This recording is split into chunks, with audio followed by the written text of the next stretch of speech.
Damos la bienvenida a este encuentro especial de Mujer para la Gloria de Dios, en donde Dios ha orquestado que podamos tener a un querido y muy especial invitado que es nuestro pastor Miguel Núñez. Gracias por compartir este espacio con nosotros. Gracias a ti, Aileen, un placer, siempre dispuesto a estar aquí y poder compartir para educar, iluminar a aquellos que escuchan. Y de nuevo, gracias por el tiempo y el espacio.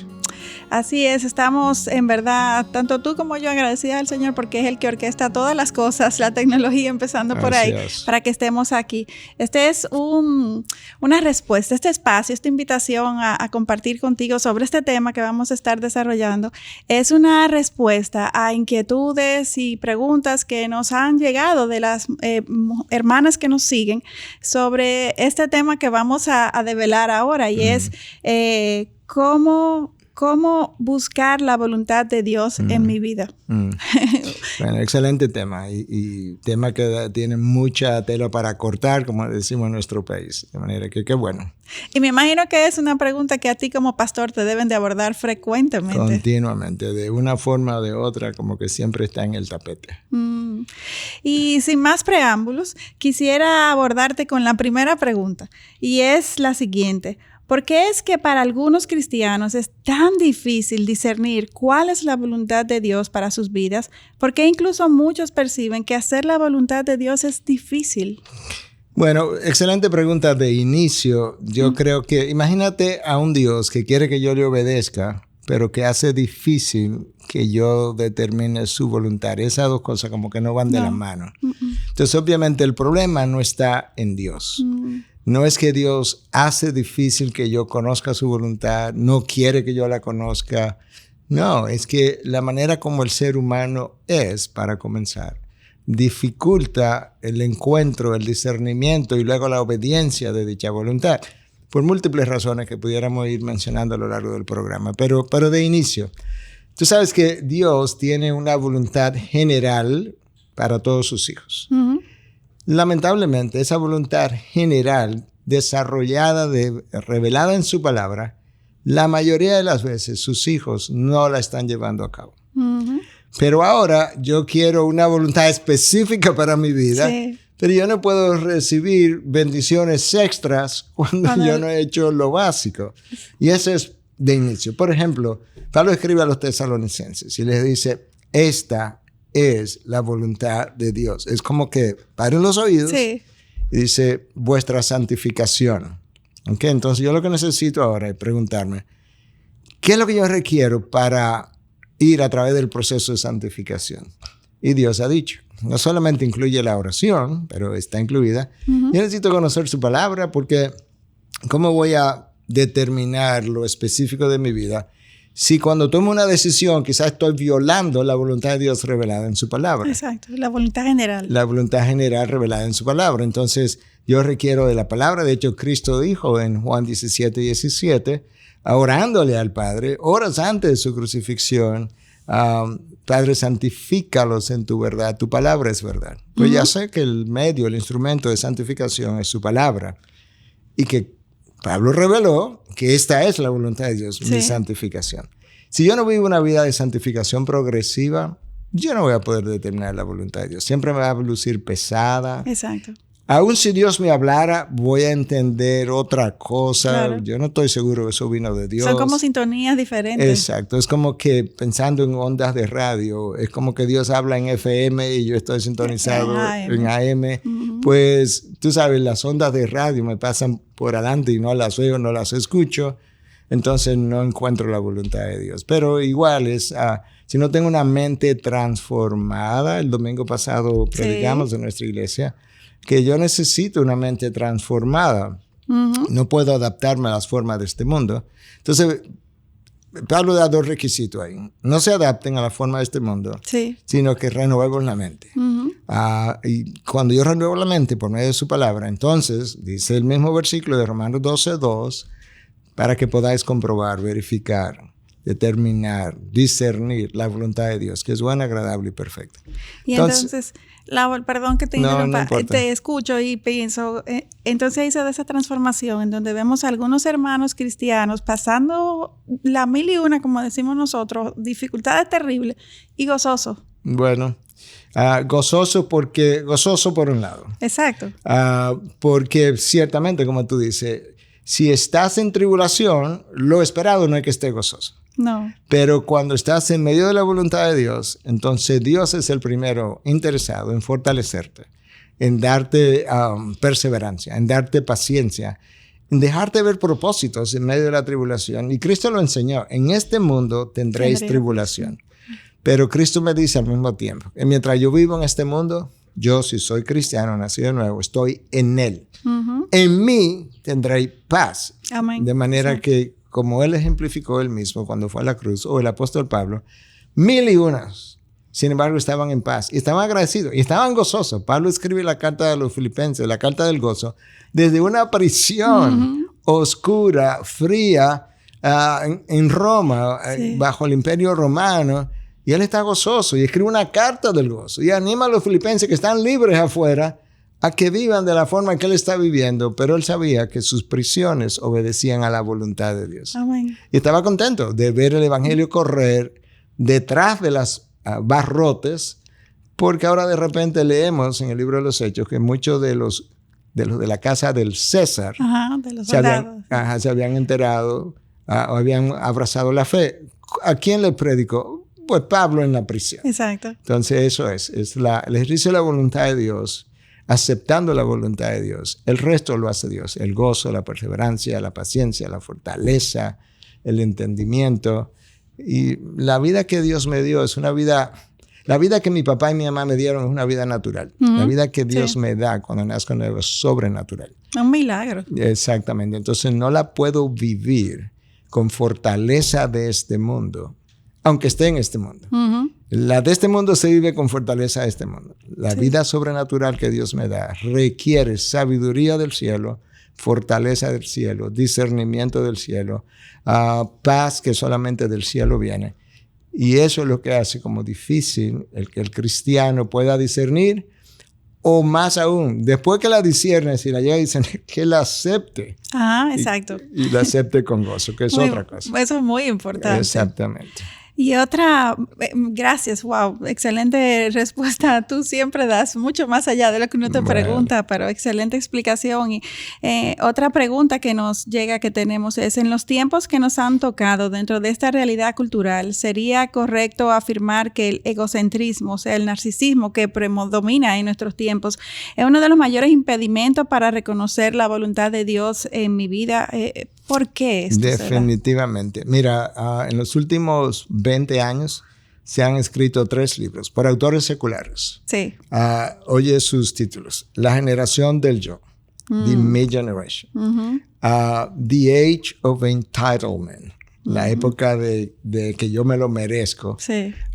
Y la otra obra me viene en un momento, pero básicamente estamos hablando, la epidemia narcisista, The Narcissistic Epidemic, que los autores proponen, son 2 autores, que alcanzó un empuje entre el año 2006 y 2007, cuando Facebook y YouTube salieron.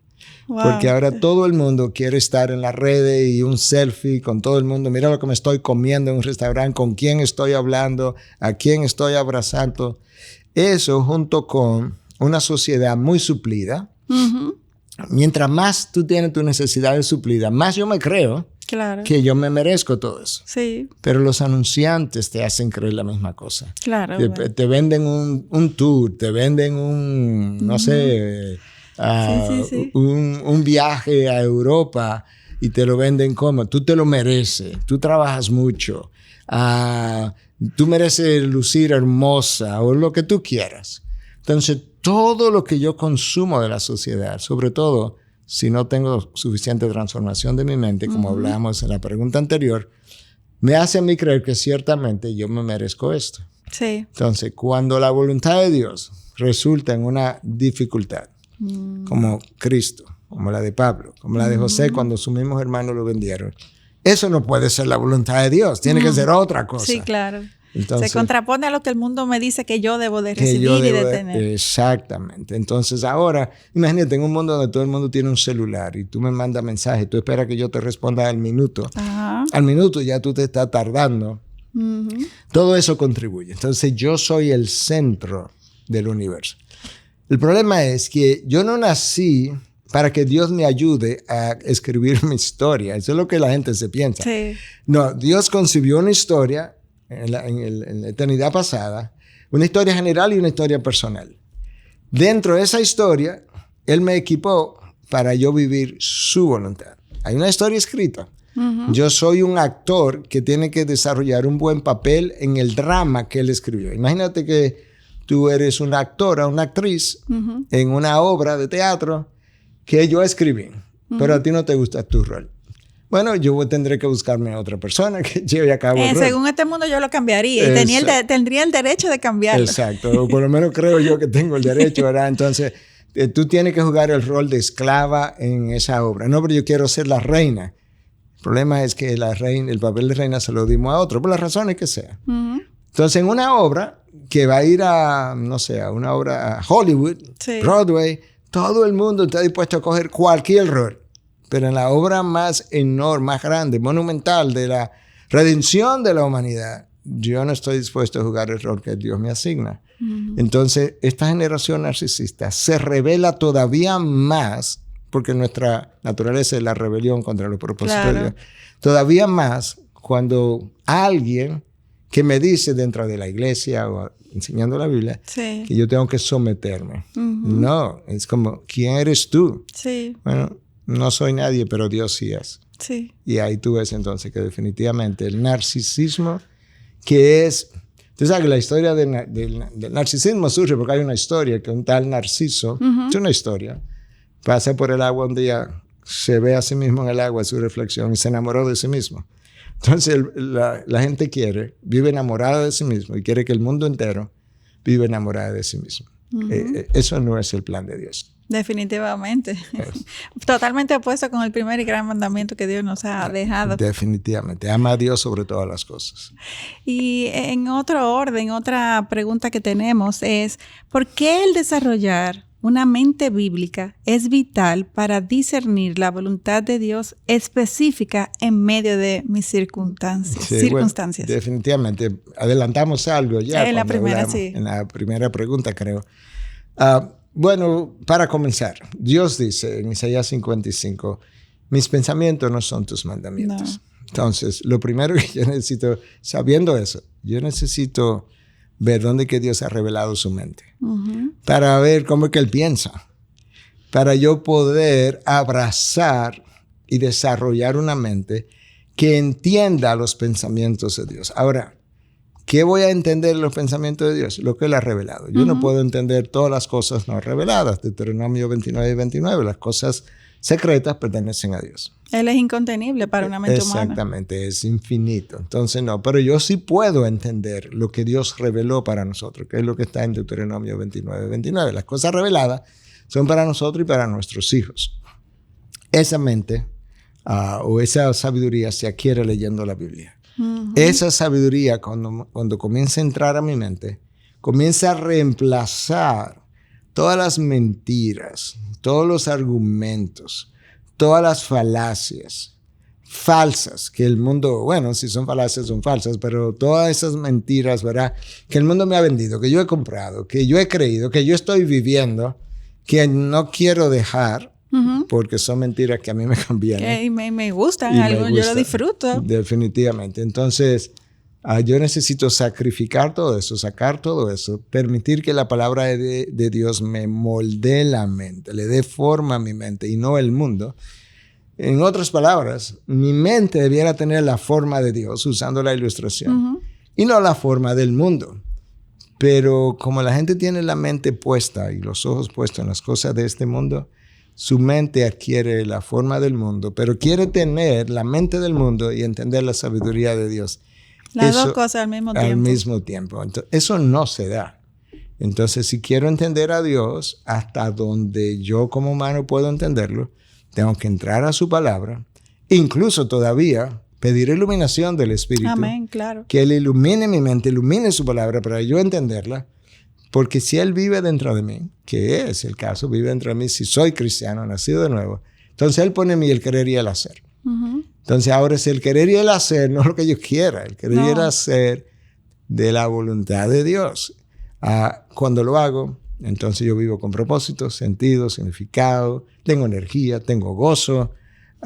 Y esa es la vida que Dios diseñó. Y se hace real que lo que dice la palabra, de que la voluntad de Dios es buena, es agradable, es perfecta. Yo he podido experimentar esa realidad, no siempre porque... No, somos humanos. Pero puntualmente cuando he puesto en práctica la voluntad de Dios y es posible, pastor. Y algo que quisiera agregar es que este es un milagro diario por el cual tenemos que orar, porque... es como tú dices, o sea, es que mi naturaleza se revela y se resiste. Entonces, cada vez que nosotros vemos que Dios nos está revelando su voluntad y que yo puedo ver con claridad lo que Dios quiere para mi vida, eso es un motivo de gozo, de gratitud y también de humildad, porque es un milagro, es algo que a Dios le ha placido hacer a pesar de mí. Definitivamente. Fíjate que Romanos 12:2 de nuevo dice que la voluntad de Dios es buena. Esa es una premisa.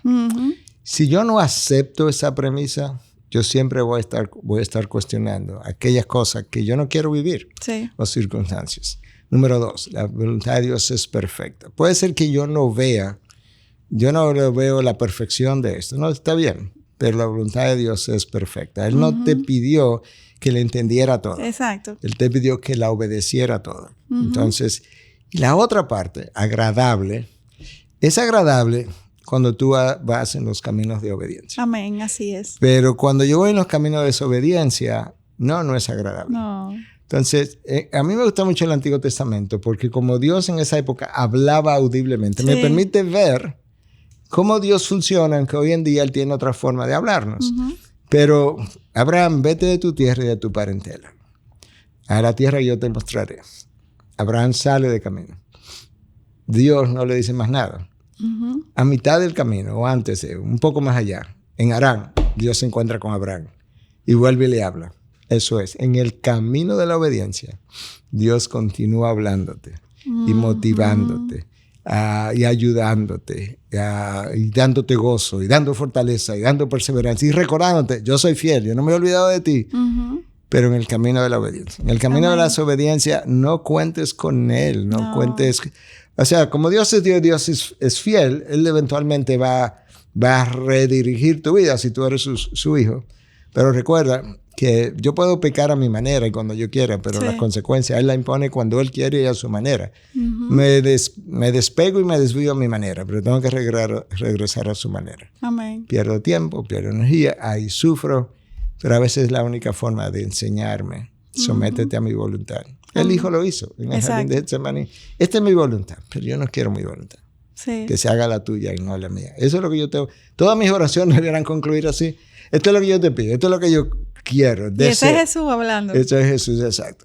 Pero al final, Padre, que se haga tu voluntad y no la mía. Si yo no lo digo en cada oración, debiera ser la disposición de mi corazón en cada oración. Tu voluntad y no la mía. Amén. Y sabes que mientras te escucho hablar, pienso en algunas hermanas que pueden haber tenido vidas muy disolutas, con grandes pecados, y pensar que por edad esa vida, ese trasfondo, les es imposible encontrar la voluntad de Dios, pero eso sería una mentira de Satanás, ¿cierto? Definitivamente. No, definitivamente. Dios, si hay un ser en todo el universo que está interesado en rehacer vidas, es Dios. Amén. Porque, de hecho, si Él no estuviera interesado en hacer eso, Él no tiene nadie con quien trabajar. Porque la humanidad entera... ¿Quién de nosotros se podría mantener en pie? Claro, el apóstol Pablo dijo, soy el peor de los pecadores. Y literalmente, Pablo era un perseguidor, sabrá Dios si llegó... Bueno, definitivamente que Él dio su aprobación a alguna de las muertes de los cristianos. Si Él personalmente lo hizo, no sabemos. Pero la muerte de Esteban, por lo menos, el texto dice que Él estaba cuidando las capas de aquellos que apedrearon a Esteban. Estaba dando su aprobación. Pablo. Y es el apóstol más bendecido en el Nuevo Testamento. Lo llevan al tercer cielo. El Señor continuó con él hasta el final. Le habló audiblemente más de una vez. Sí, pero al mismo tiempo, con todas esas bendiciones, él pasó las 1001, pero nunca perdió su sentido ni de propósito, ni de significado, ni de dirección. Ni de confianza. Ni de confianza, ni el gozo. Es extraordinario. Sí. Bueno, lo que pasa es que una cosa lleva a la otra. Si me someto a Dios, la paz que transciende todo entendimiento y que solamente Dios la puede dar, me va a acompañar si me someto a Dios. Pero en rebelión, tú sabes que hay una diferencia entre someterme voluntariamente y resignarme. Sí, uf. Que parece que al final terminé haciendo lo mismo. No exactamente. Bueno, ok, si Dios quiere que yo lo haga, pues yo lo voy a hacer. Pero estoy disgustado contigo. No confío en ti. No creo que tú tienes para mí las mejores intenciones. No creo que tú eres buena ni siquiera. No, así no. Cuando yo me someto es porque he sido convencido de que su voluntad es buena, que es perfecta y que si me someto será agradable para mí. Amén. Puede ser una aclaración para mí. Puede ser que al principio yo no tenga esa disposición y ese gozo en hacer su voluntad. Pero eventualmente el Señor la va a dar. Y orar para que eso se dé. Claro. Pero eso no es una excusa para no hacerlo y no someterme. Si tú estás dispuesta a obedecer y reconoce al principio que no tiene como la disposición y el mejor estado de ánimo, pídelo. Amén. Dile y confiésaselo al Señor. Señor, mira, tú me conoces mejor de lo que yo me conozco. Yo no tengo realmente la disposición de espíritu. Perdóname, yo te estoy confesando, pero el arrepentimiento eres tú que lo das. Entonces, Amén. Dame arrepentimiento y dame gozo con mi arrepentimiento. Dame satisfacción. Confírmame lo que ya yo sé, que tú eres bueno. Amén. Que tú tienes la mejor intención para conmigo. El Señor le va a complacer esa oración. Claro. Porque no es pintarle pajaritos en el aire a un Dios que sabe que los pajaritos no están ahí. Todas esas son oraciones alineadas con el corazón de Dios. Definitivamente. Dios te podría decir, qué bueno que tú me lo estás diciendo. Exacto. Yo lo sabía, lo que no sabía sí tú lo sabías. Uh-huh. Pero ahora que tú lo ves, me lo confiesas, lo está trayendo justamente al lugar donde tú puedes traer todas tus quejas. Amén. Siempre y cuando tú entiendas que son quejas que no corresponden al corazón mío, sino al tuyo, pero que yo puedo cambiar tu corazón. Amén. De manera que tu corazón sienta y palpite por lo que palpita el mío. Amén. Bueno, mucha gente me ha oído aquí en la iglesia. Yo me arrepiento todos los días, sí. Al final del día. Uh-huh. Y me encanta hacerlo. No porque yo digo, ay, qué bueno estar en pecado. No. Y no porque todos los días yo digo, pequé aquí, pequé. No, muchas veces yo no sé cómo. Lo que yo sé es que yo no viví un día perfecto. Uh-huh. Porque no soy Jesucristo. Sí. Y luego le digo, pero dame el arrepentimiento. Y yo creo que el proceso de santificación te hace cada vez más consciente de tu pecado y por eso estás ahí, porque al conocer más de Dios santo, santo, santo, más consciente me hago de mi pecado. Bueno, es un excelente punto, porque mira, si estamos en un estudio de grabación, hay áreas ahí oscuras. Si yo pongo mi mano en esa área y te digo, mira, Aileen, la herida que tengo en mi mano, en una de estas áreas oscuras aquí tú no la vas a ver. Pero cuando nos comenzamos a acercar a la luz, uh-huh. Tú comienzas a verla. Y cuando la pongo frente a estos faroles de luz que tenemos, tú vas a ver los detalles. Y si te doy una lupa todavía o un microscopio, todavía va a ver mucho más de lo que está alrededor de la herida. Eso es lo que pasa con el proceso de santificación. Mientras más cerca estás de Dios, más ves tu pecado, más entiende las implicaciones de tu pecado, uh-huh. Y más pronto tú quieres correr a Dios para que te perdone y te limpie, porque no hay nada mejor que ser limpiado por Dios. Yo no conozco ninguna otra cosa. Procedimiento, proceso. Sí, y mejor sabor que sentirte limpio por Dios. ¿Tú sabes lo que es eso? No es que yo fui a tu casa y te pedí perdón y tú me dijiste, sí, no te preocupes, Miguel, está bien, y que seguimos igual. No, que Dios te diga, no, yo sé, mi hijo derramó sangre por ti hace 2000 años. Vete en paz. Como le dijo a la mujer que tomaron en adulterio, uh-huh. Vete en paz, no peques más. ¡Wow! Yo daría lo que no tengo para oír esas palabras. Yo no las oigo, pero es el mismo sentir de parte de mi Dios cuando yo voy y le pido perdón. Y aunque pareciera que no debíamos, pero no debíamos, porque el tema es que esa santidad me permite apreciar, conocer, valorar la voluntad de Dios y someterme gustosamente a ella. Llegar a amarla incluso. Yo necesito una vida de santidad para poder hacerlo. No hay duda de eso. Sin ese proceso de santificación es imposible en nuestra propia fuerza. Sí, entonces, esa es la palabra. Es otra cosa, el legalismo es una carga. Exacto, es pesado. Y esa es la razón por la que Dios dice a través de Juan en su primera carta, 1 Juan 5:19 creo, mis mandamientos no son gravosos. Tú lo sientes gravoso, pero eso es tu pecado. Exacto, por mi ceguera espiritual. Exacto, mi ceguera, mi rebeldía. Pero yo no los hice, no los ordené para que te pesaran. Uh-huh. No, mi yugo es liviano, mi carga es ligera. Venid a mí todos los que estáis cargados y cansados. Yo los voy a hacer descansar. Eso es parte de la voluntad de Dios también. Amén. Pero yo necesito ir a Él, correr a Él, caminar con Él. Y eso es parte del tema en el día de hoy. ¿Cómo es que la descubro? Tiene que caminar con Él. Amén. Amén. Y para finalizar, quiero compartir que he sido testigo de cómo tu vida no ha sido fácil, tu vida no es fácil, tienes muchas responsabilidades, muchas demandas. Sin embargo, nunca te he visto quejarte, porque en todo momento tú siempre estás muy consciente de que sea lo que sea, es la voluntad de Dios. Amén. Y en ella yo veo cómo Amén. Tú te deleitas. ¿Sí? Y ese es el objetivo de Dios para todos nosotros, sus hijos, que podamos deleitarnos en su voluntad. Amén. Qué bueno que hayamos podido tener este pequeño aparte. Amén. Material y preguntas y temas para hablar hubiéramos tenido para hacer mucho tiempo más. Se puede hacer un curso de esto, literalmente, con múltiples sesiones. Pero algo que tú me has oído decir, y ya al cierre, Aileen, yo gozo, disfruto todo lo que hago. Exacto. Literalmente. Este programa yo lo estoy disfrutando. Estuve en una reunión con el equipo también antes de llegar aquí. Yo lo disfruté. Anterior a eso, tempranito esta mañana, yo vi varios pacientes internos. Exacto, no todo lo que tú haces es glamoroso. No, hay cosas difíciles. No, definitivamente. Anoche recibí noticias de un paciente interno que murió. Hay 1000 cosas como esa. Pero ¿sabes qué? Yo lo disfruto. Yo veo la mano de Dios en mi vida todos los días. Amén. Todos los días.